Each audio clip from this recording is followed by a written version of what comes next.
na yan. Ay na mag-ano yan. Meron naman ako mga tao na mag-ano.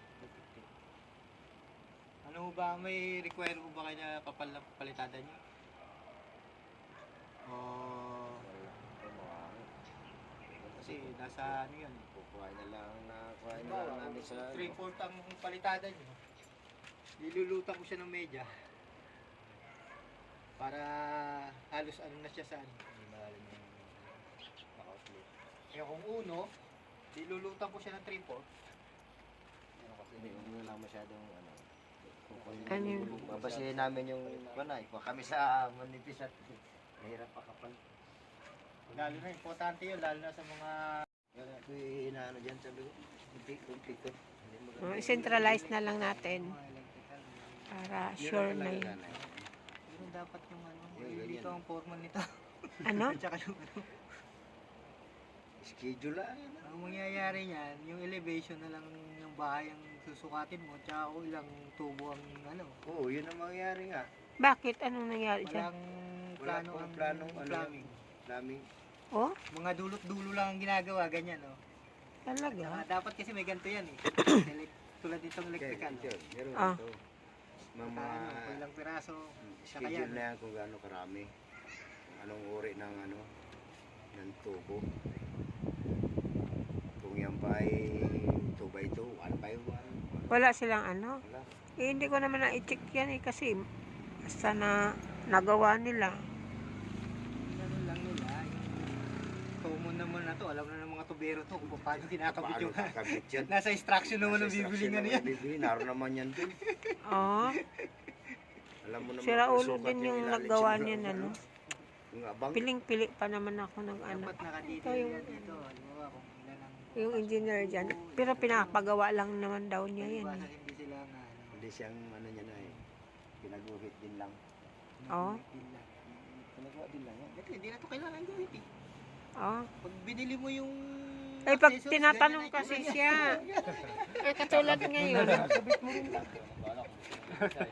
Nasa iyo, anong gusto mo? Pakahirap pa ng pag... Pakahirap na pag-uwit na ganyan eh, basis. Yun na rin naman yun eh. so paano? Sa experience ko kadalasan tulad ito, ang estimate ko sa labor ng electrical, 65 Anong 65? labor. Ngayon, nasa sa inyo kung kakatawaran tayo. Aling 65? Ano yun, yung installation at saka iaabang lahat. Sabang lahat. Ang magiging akin lang, halimbawa kung akin ang materialis noon, kasi kung ang labor mo halimbawa ay 60, ang materialis niyan, kung yung mga tubo-tubo lang at saka ang mga junction box, ileles mo lang yun ng 40%. 40% sa, ano, halimbawa, 60. 40 magiging ano niya, pati mga wire. Ganyan sa electrical. Eh kung kami na sa ano, materialis. Pag kayo sa materialis, di yung libo lang magiging usapan natin. Pero hindi ko alam yung mga sizes noon. Eh, di. Eh, ibigay mo na. Kayo bibili, Dahil man sa ano yun, nasa kung ano size. bibigay ko lang sa inyo size. Ay. Size na ito. Nasa ulan.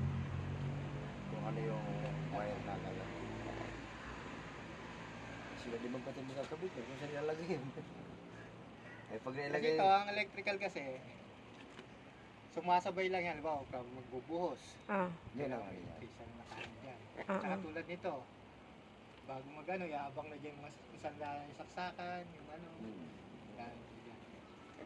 Kung may ilalim, Pag kung na kayo, pwede na itong lagyan ng electrician, lahubaw na ng ano. Hindi na, pag ano, Oo, yung parang gano'n na Bago kasi mag, palitada. ano na sila. nakabaw na yan. Nakabaw na yan dapat. Isa Tsaka may ano yung paligada sa na plano sila kung saan. magtitik-tik. Ayos yan. Kasi may mga pinto kasi na meron magdodoble ng switch, halimbawa. Hindi mo basta-basta pwede lagyan ng maliit na tubo yun. Kailangan malaki. Maraming papasok na wire doon eh. Dami mo yan. Para iwas yung, ano yung pag magbabakbak balang araw. Palitada na, babakbakin pa. Doble trabaho. So kung halimbawa package na, magkano? Ang hindi ko lang masasagot, ma'am, yung sa sanitation kasi hindi ko masyadong ano ngayon yung ano ng PPR. Kasi kaya ano ko ho yan guguhit ko. Mm. Bawat fitting kasi ng PPR mahal. Lalo na yung mga may mga thread. Yan. Di bali yung tubo, madali canvas yun. So, anong gagawin ko? Ay, iguguhit ko pa ng plano yan. Ano ko nung ilang tubo, ilang fittings, saka ikakambas pa sa hardware kung magkano papasok, saka ko ibabato sa inyo. Mm. Pero yung sa electrical, ano na yun, 65 sa lahat, pati pagkakabit ng metro. Ang tao ko naman yan, pupunta lang dito pag kailangan.